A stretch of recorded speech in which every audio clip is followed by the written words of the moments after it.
Hello बच्चों, आज हम पढ़ने वाले हैं about oogenesis, right? So what is oogenesis basically?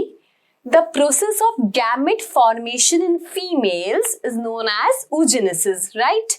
अपन ने ऑलरेडी देखा है like how sperms are formed through spermatogenesis. Now we will see how ova is form.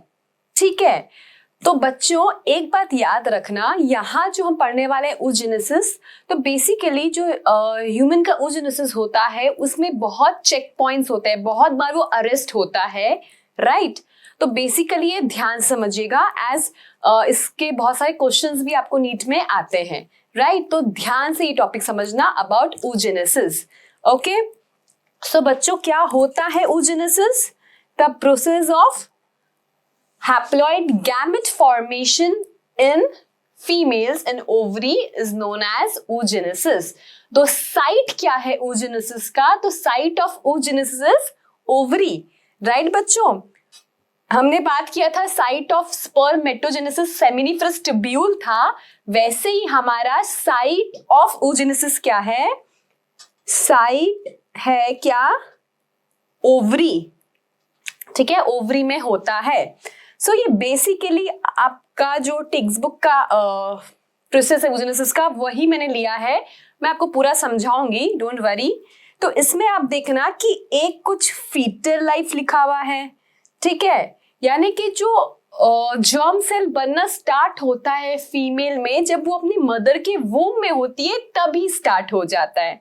Okay, तो फीटल लाइफ है, फिर चाइल्डहुड पूरा निकल गया. ओके, देन प्यूबर्टी आई, then हमने देखा मियोसिस 1 हुआ, फिर हम देख रहे हैं कि मियोसिस 2 यहाँ पे हुआ है ना? तो कब होता है मियोसिस 2? मियोसिस 2 तभी होगा जब स्पर्म की एंट्री होगी. यस, हमेशा जो मेंस्ट्रुअल साइकिल होता है, मेंस्ट्रुअल साइकिल में बेसिकली जो रिलीज होता है फ्रॉम द ओवरी, वो ओवम नहीं होता बेटा, वो सेकेंडरी oocyte होता है. वो सेकेंडरी oocyte होता है, राइट? आपने अगर करा है मेरे साथ मेंस्ट्रुअल साइकिल तो आपको पता होगा कि मेंस्ट्रुअल साइकिल में कभी भी ओवर रिलीज नहीं होता, it is the secondary oocyte, है ना? सेकेंडरी oocyte बेसिकली अरेस्ट रहता है मियोसिस 2 के मेटाफेज 2 स्टेज में, है ना? उसके बाद बेसिकली जब क्या होता है, स्पर्म की एंट्री होती है, तब ये डिवीजन मियोसिस 2 डिवीजन कंप्लीट होता है ना, ऐसा कुछ होता है. सो कुछ थोड़ा आइडिया लगा? नहीं लगा तो कोई बात नहीं, लगाते हैं आइडिया. चलो हम स्टार्ट करते हैं ये, है ना? सो बेटा एक फीमेल है,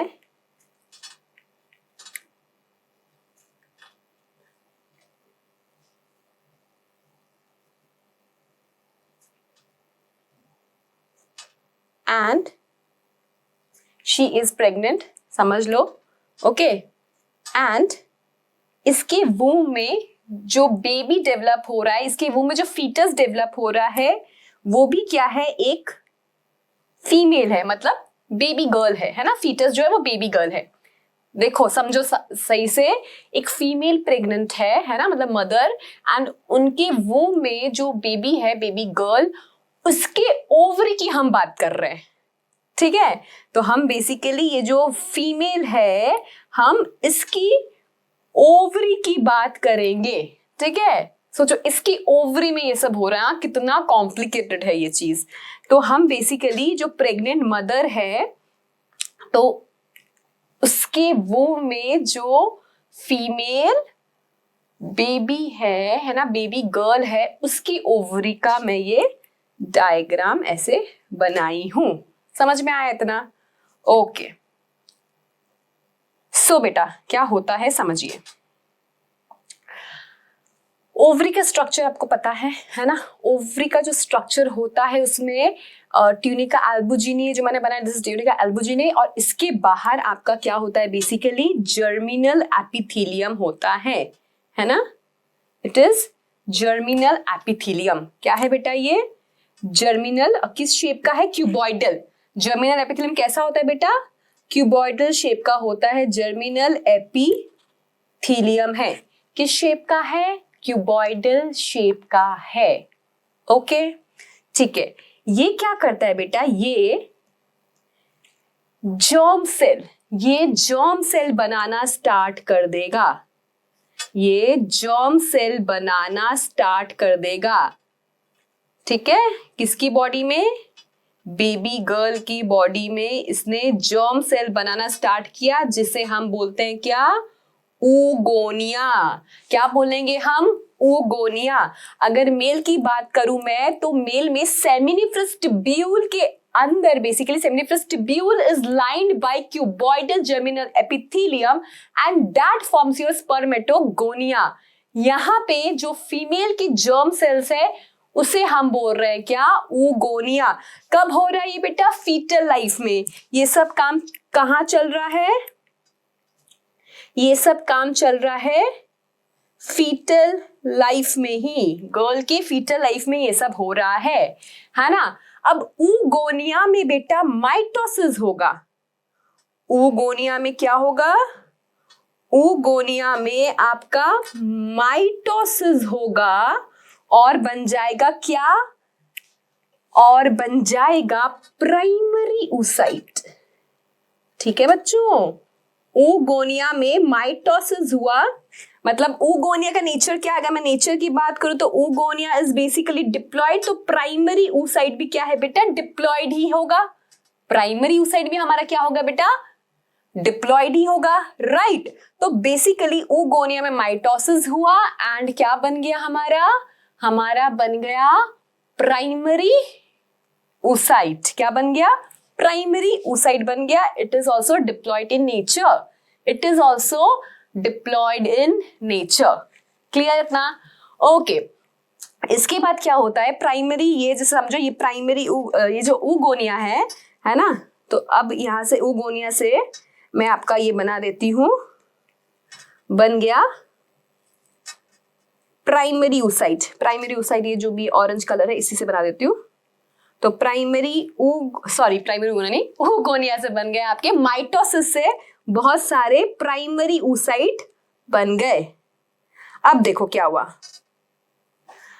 अब भगवान जी ने देखा इस चीज को एंड उन्होंने बोला इस फीमेल को कि भाई यू स्टॉप दिस, ये क्या कर रही हो तुम? अभी तुम फीटल लाइफ में हो एंड तुम अपने गैमेट्स अभी क्यों बनाना स्टार्ट कर रही? You should stop this.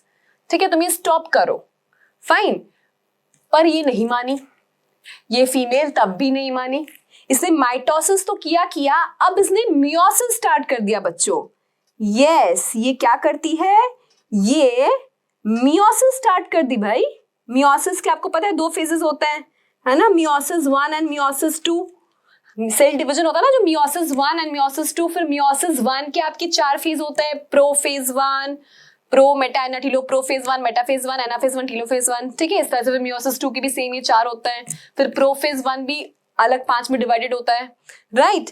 तो बेसिकली क्या हुआ? ये प्राइमरी oocyte जो है उसने मियोसिस 1 करना भी स्टार्ट करने लगी, है ना। तब फिर भगवान जी बोले stop, you can't do this.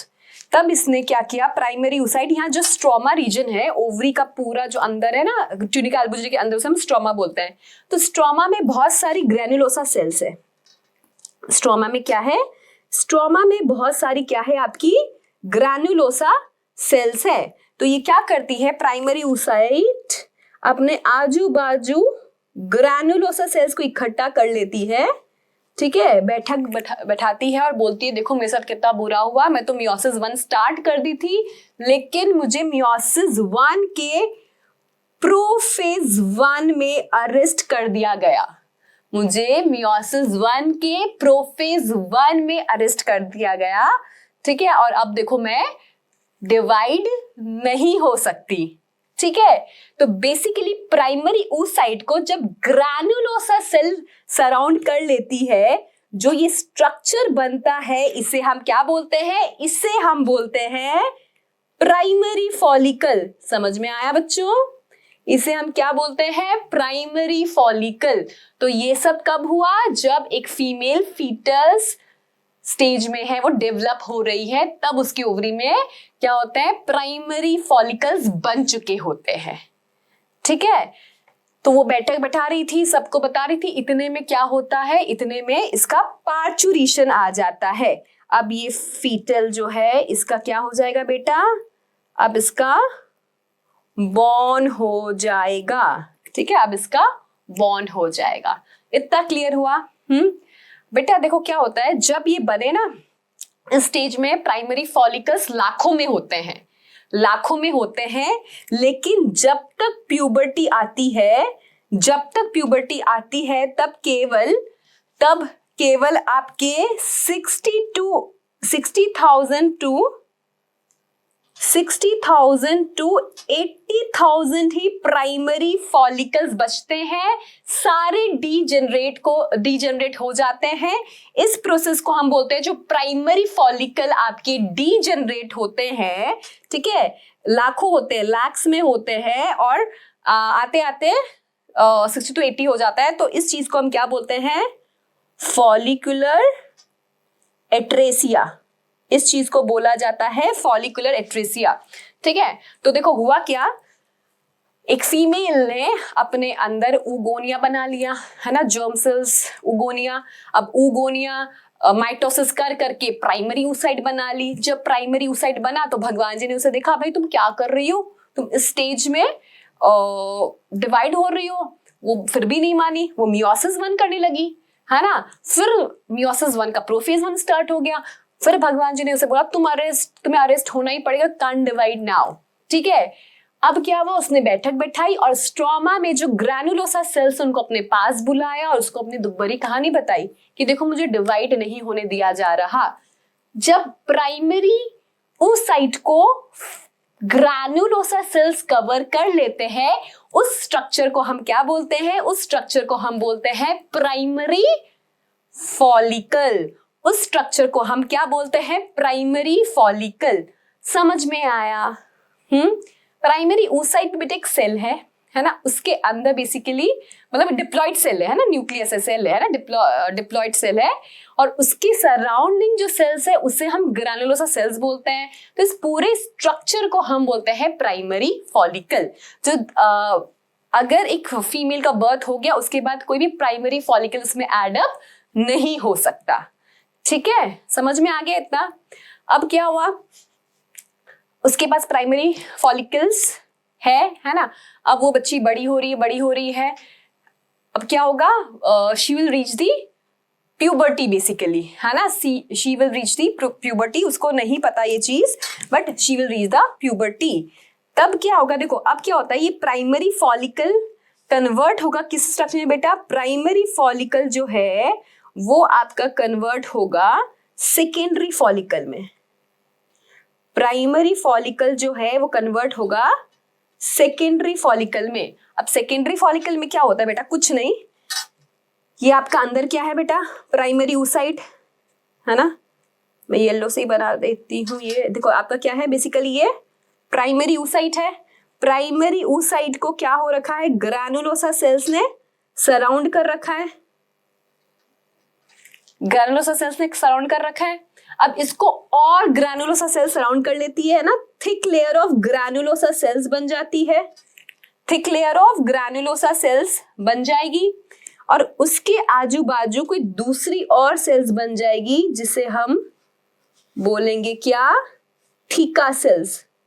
क्या बोलेंगे हम? Theca cell. And this structure is known as secondary follicle. This structure is known as secondary follicle. ठीक है, इस स्ट्रक्चर में सेकेंडरी फॉलिकल बोलते हैं। ये क्या है? Outer theca. Secondary follicle of course बाद में बनता है ना, आउटर थीका। देन ये अंदर है आपकी ग्रैनुलोसा सेल्स, एंड इसके अंदर है बेटा आपका क्या? इसके अंदर है आपका प्राइमरी oocyte। बेटा ये बात ध्यान रखना, है तो सेकेंडरी फॉलिकल, है तो सेकेंडरी फॉलिकल, लेकिन उसके अंदर अभी भी प्राइमरी oocyte ही है। उसके अंदर अभी भी क्या है बेटा? प्राइमरी oocyte ही है। मतलब ये क्या है? डिप्लॉयड ही है, ये डिप्लॉयड ही है। ठीक है, तो अब बेसिकली इसमें मियोसिस अब होगा, है ना, क्योंकि एक गर्ल जो है वो प्यूबर्टी में आ गई है। अब इसमें क्या होगा? मियोसिस जो है वो होगा। ठीक है, तो मियोसिस होने पे क्या हो जाएगा, ये जो प्राइमरी oocyte है ये क्या है, डिप्लॉयड है ना, तो ये अब हैप्लॉइड में कन्वर्ट हो जाएगी। एक बनेगा क्या आपका, एक बनेगा आपका सेकेंडरी oocyte, एक क्या बनेगा बेटा आपका सेकेंडरी oocyte, और दूसरा जो बनेगा वो बनेगा आपका क्या, पोलर बॉडी। क्या बनेगा, पोलर बॉडी। जब प्राइमरी oocyte डिवाइड होगा, कैसे कैसे डिवाइड होगा, ये मियोसिस 1 से, देखो मियोसिस 1 स्टार्ट हो गया था लेकिन वो कंप्लीट नहीं हुआ ना, तो हम कैसे बोले कि कंप्लीट हो गया, वो मियोसिस 1 स्टार्ट हो गया था तो बेसिकली वहां अरेस्ट हो गया था ना, तो वो प्रोसेस कंप्लीट होगा, तो हम मियोसिस 1 ही बोलेंगे कि हाँ मियोसिस 1 जो प्रोफेज 1 में अरेस्ट हुआ था वो आगे चलेगा। अब वो आगे चलेगा तो क्या बनेगा, एक आपकी पोलर बॉडी बनेगी और दूसरा आपका सेकेंडरी oocyte बनेगा। बेटा ये जो डिवीजन होता है ना, ये अनइक्वल डिवीजन होता है, ठीक है, this division is unequal division. Why this is unequal division, this is unequal division because हमें पता है कि जो जाइगोट है उसे ओवम ही साइटोप्लाज्म कंट्रीब्यूट करने वाला है, क्योंकि स्पर्म तो क्या है, मोटाइल सेल है ना, तो बीइंग मोटाइल उसके पास साइटोप्लाज्म नहीं है, तो जो डेवलपिंग जाइगोट होगा उसको पूरा साइटोप्लाज्म मदर ही कंट्रीब्यूट करेगा, तो इसलिए जो ओवम है उसमें high amount of cytoplasm should be present. तो इसमें बेसिकली जो डिवीजन हो रहा है मियोसिस, वो जस्ट हो रहा है कि हाँ क्रोमोसोम नंबर जो है वो हाफ हो जाए, मतलब कैरियोकाइनेस प्रॉपर्ली तरीके से हो जाए, साइटोकाइनेसिस मतलब जो साइटोप्लाज्म का डिवीजन होगा बेटा वो अनइक्वल होगा, एक पोलर बॉडी बनेगी जो छोटी होगी इन स्ट्रक्चर एंड एक बड़ा सेकेंडरी oocyte बनेगा। अब बेटा ये सेकेंडरी जो oocyte बना है, देखो ये जो सेकेंडरी फॉलिकल स्ट्रक्चर दिख रहा है बेटा आपको, तो इसी के अंदर डिवीजन होगा बेसिकली, इसी के अंदर बेसिकली डिवीजन होगा एंड ये जो सेकेंडरी फॉलिकल है that will become now tertiary follicle. इसे हम क्या बोलेंगे बेटा, इसे हम टर्शियरी फॉलिकल बोलेंगे, ठीक है। क्या होगा, जो प्राइमरी oocyte है बेटा अब वो क्या बन चुका है, अब वो बन चुका है आपका सेकेंडरी oocyte, ठीक है। ये सराउंडेड है किससे बेटा, ये सराउंडेड है आपकी ग्रैन्युलोसा सेल से, लेकिन ग्रैन्युलोसा सेल में यहाँ पे एक कैविटी बननी स्टार्ट हो जाएगी जिसे हम बोलेंगे क्या, जिसे हम बोलेंगे एंट्रम। एक कैविटी बननी शुरू हो जाएगी जिसे हम बोलेंगे क्या, जिसे हम बोलेंगे this cavity is known as antrum, okay. अब जो थीका सेल है ना बेटा वो भी खुद को दो में अरेंज कर लेगी, theca externa and theca interna, ठीक है। ये हो गया समझो आपका थीका इंटरना, ठीक है, ये हो गया आपका क्या, थीका इंटरना। और इसके बाहर जो बनेगा, इसके बाहर जो बनेगा वो क्या बनेगा, वो बना थीका एक्सटर्ना। क्या बनेगा, theca externa, and this whole structure is known as, this whole structure is known as what, this whole structure is known as tertiary follicle। इस पूरे स्ट्रक्चर को हम क्या बोलते हैं बच्चा लोग, इस पूरे स्ट्रक्चर को हम बोलते हैं टर्शियरी फॉलिकल। समझ में आया, टर्शियरी फॉलिकल की यहीं साइड में कहीं पोलर बॉडी बनेगी, क्योंकि अनइक्वल डिवीजन होगा ना, यहाँ पे ही कहीं पोलर बॉडी बनेगी। This is actually first polar body, है ना, फर्स्ट पोलर बॉडी, क्योंकि वापस जब सेकेंडरी oocyte में जब वापस मियोसिस 2 होगा तो वापस से पोलर बॉडी बननी है ना, तो यहाँ पे 2 पोलर बॉडी बनेगी। ये आपकी पोलर बॉडी है, ये फिर डीजेनरेट हो जाएगी। फर्स्ट पोलर बॉडी है, ये क्या होगी, डीजेनरेट हो जाएगी। समझ में आया। तो अब क्या बन गया, तो टर्शियरी फॉलिकल है, इसके अंदर जो सेकेंडरी oocyte है उसकी डिप्लॉइडी कंडीशन की मैं बात करूं तो क्या होगा, वो हैप्लॉइड इन नेचर होगा। This will be haploid in nature. समझ में आ रहा है आपको ये पूरा? Primary follicle, secondary follicle, tertiary follicle. Primary follicle के अंदर है प्राइमरी oocyte, सेकेंडरी फॉलिकल के अंदर भी है प्राइमरी oocyte, टर्शियरी फॉलिकल में है हमारा हैप्लॉइड सेकेंडरी oocyte. अब this structure will be modified to tertiary follicle will be modified to Graafian follicle. Tertiary follicle जो है वो क्या होगा बेटा, टर्शियरी फॉलिकल जो है अब वो आगे जाके क्या बना देगा, वो आगे जाके बनाएगा, आगे जाके वो क्या बना देगा बेटा, आगे जाके वो बनाएगा ग्राफियन फॉलिकल.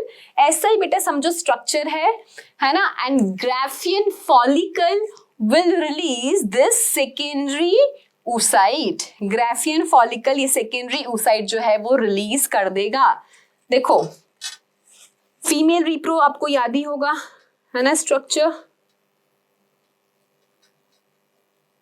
तो यहां पे आपका फिम्ब्रे, इधर समझो ओवरी है ना. तो ओवरी में ये समझो आपका ग्राफियन फॉलिकल है और इसके अंदर क्या है अभी आपका सेकेंडरी oocyte है. तो Graafian follicle will rupture and will release the secondary oocyte. मतलब अभी भी बेटा मियोसिस 2 मैंने नहीं कराया है, मैंने केवल आपको मियोसिस 1 ही बताया है, मैंने अभी तक मियोसिस 2 नहीं कराया है. सेकेंडरी oocyte में अभी तक मियोसिस 2 नहीं हुआ है ना. यहाँ पे मियोसिस 2 बेसिकली स्टार्ट होगा, मियोसिस 2 स्टार्ट होगा, पर क्या होगा वो मेटाफेज 2 में अरेस्ट हो जाएगा. पता ना, pro meta ana telo, prophase metaphase anaphase telophase. तो मेटाफेज में वो अरेस्ट हो जाएगा. कंप्लीट कब होगा, जब यहां पर स्पर्म की एंट्री होगी.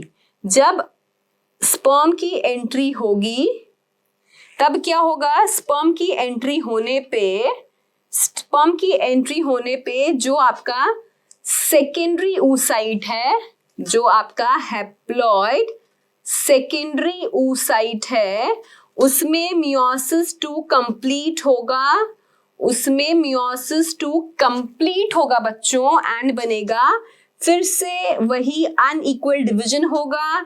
एक आपको स्मॉल पोलर बॉडी मिलेगी, इसे हमें सेकेंड पोलर बॉडी भी कह सकती हूँ. एंड एक आपको ओवम मिलेगा.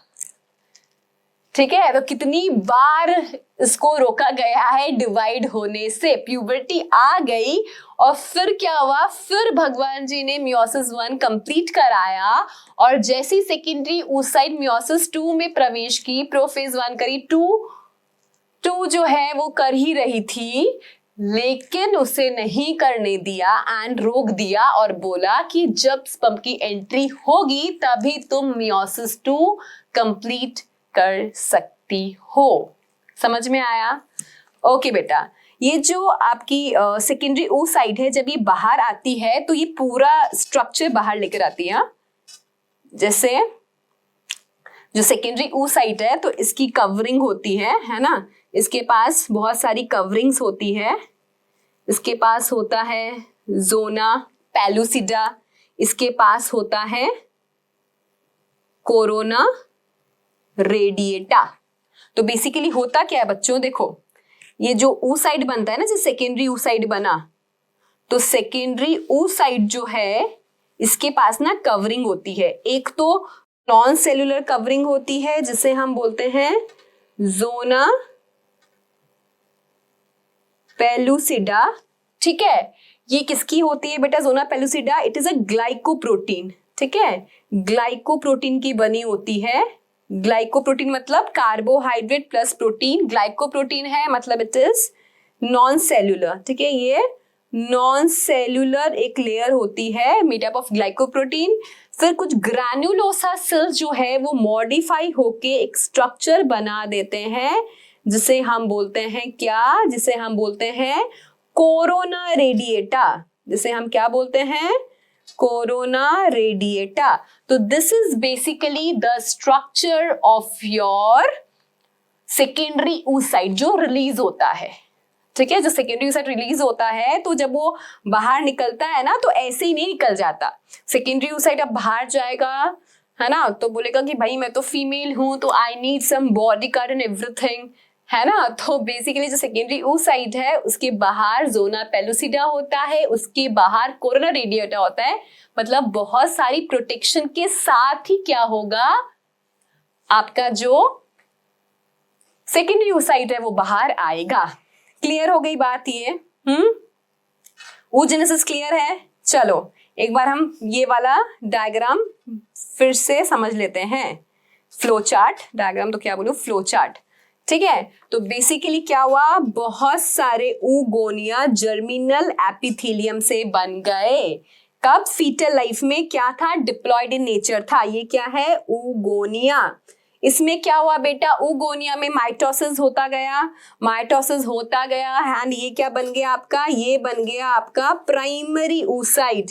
क्या बन गया बेटा, ये आपका बन गया प्राइमरी oocyte। अब फीमेल का बॉर्न हो गया, फीमेल बॉर्न हो गई, ठीक है, इसका चाइल्डहुड चल रहा है, चल रहा है, चल रहा है।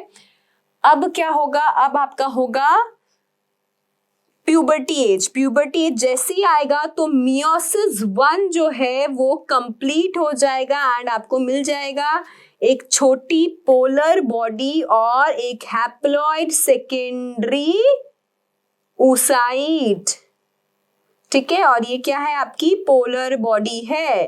फिर जब स्पर्म की एंट्री होगी, जब स्पर्म की एंट्री होगी तभी क्या होगा, आपका मियोसिस 2 जो है वो कंप्लीट हो पाएगा एंड आपको क्या मिलेगा, एक वापस पोलर बॉडी और एक आपका female gamete that is ovum and this is your second polar body. आई बात समझ में? ओके तो बच्चों ऐसा पूछते हैं कि एक प्राइमरी oocyte से कितना ओवा बनता है, तो आपका आंसर आता है 1, ठीक है। क्योंकि हमने ये सेम चीज जब स्पर्मेटोजेनेसिस में देखा था ना, तो हमने क्या देखा था कि एक प्राइमरी स्पर्मेटोसाइट से हमें 4 स्पर्म मिल रहे हैं ना। तो मैंने कहा था अगर आपको 50 प्राइमरी स्पर्मेटोसाइट दे दे या 100 प्राइमरी स्पर्मेटोसाइट दे दे तो आप मल्टीप्लाई बाय 4 कर लीजिएगा। लेकिन यहां पर क्या होता है, एक प्राइमरी oocyte से हमें एक ओवम ही मिलेगा, एक सेकेंडरी oocyte से भी हमें एक ही ओवम मिलेगा। तो एनी हाउ आपका आंसर 1 ही रहना है यहाँ पे, क्योंकि वहां पे मेल के केस में एक सेकेंडरी स्पर्मेटोसाइट्स जब आता है तो हमें 2 से ही मल्टीप्लाई करना होता है, क्योंकि एक सेकेंडरी स्पर्मेटोसाइट से हमें 2 स्पर्म मिलते हैं। लेकिन यहाँ पे ऐसा नहीं है बेटा, यहाँ पर एक प्राइमरी oocyte हो या एक सेकेंडरी oocyte हो, आपको एक ही ओवम मिलने वाला है। I hope the process of oogenesis is very clear to you. एकदम क्लियर हो गया, ये याद रह जाएगा आई गेस। जो फॉलिकल वाली बातें हैं जिसमें आप कंफ्यूज होते हो कि भाई प्राइमरी oocyte और प्राइमरी फॉलिकल क्या है, अब आपको इसमें कोई कंफ्यूजन नहीं है। प्राइमरी oocyte के बाहर जो सराउंडिंग सेल्स है तो वो पूरे स्ट्रक्चर को हम प्राइमरी फॉलिकल कह देते हैं, ठीक है। फिर सेकेंडरी फॉलिकल में थोड़ा स्ट्रक्चर और मॉडिफाई हो जाता है, more layer of granulosa cells are added and उससे थिकर सेल्स भी सराउंड कर लेती है। फिर टर्शियरी में थोड़ा और स्ट्रक्चर मॉडिफाई हो जाता है। oocyte जो है primary oocyte will divide and it will form secondary oocyte. Meiosis 1 will be completed prior to ovulation, right? Meiosis 1 जो है वो complete होगा and आपको मिल जाएगा secondary oocyte and एक polar body. and फिर आप देखेंगे कि जो secondary oocyte है उसकी भी coverings है, zona pellucida, corona radiata, fine. और फिर जो स्ट्रक्चर है उसमें क्या है कि आपकी ग्रैनुलोसा सेल्स तो है, उसमें कैविटी बननी स्टार्ट हो जाती है जिसे हम एंट्रम कहते हैं, जिसे हम एंट्रम कहेंगे। और उसके बाहर आपका जो थीका एक्सटर्ना है और थीका इंटरना है बन जाता है, ठीक है। थीका सेल्स बेसिकली मॉडिफाई हो जाते हैं एक्सटर्नल इंटरना में, और सेम टू सेम यही और मॉडिफिकेशन होकर कैविटी बहुत अच्छी सी बन जाती है, उसे हम बोलते हैं Graafian follicle. And Graafian follicle rupture होगा और आपका सेकेंडरी oocyte जो है वो with protection that is zona pellucida and corona radiata बाहर आ जाएगा, फाइन। एंड जो आपका ग्राफियन फॉलिकल है that will turn to corpus luteum. समझ में आ गया इतना? टर्शियरी फॉलिकल आपका यहाँ पे लिख देती हूं मैं, ग्राफियन फॉलिकल बनाएगा है ना। और यहाँ पे मैंने आपको दिखाई है कि किस तरह से ग्राफियन फॉलिकल ओव्यूलेशन के दौरान सेकेंडरी oocyte को रिलीज कर देगा। This is secondary oocyte। Fimbriae क्या करेगा, इसको कैप्चर करने की कोशिश करेगा। इन फिम्ब्रे पे एक छेद है ऑस्टिया, उसके थ्रू ये सेकेंडरी oocyte आगे ट्रैवल कर लेगा। Right, easy. ओके, देन बना लीजिए एक बार नोटबुक में। Thank you.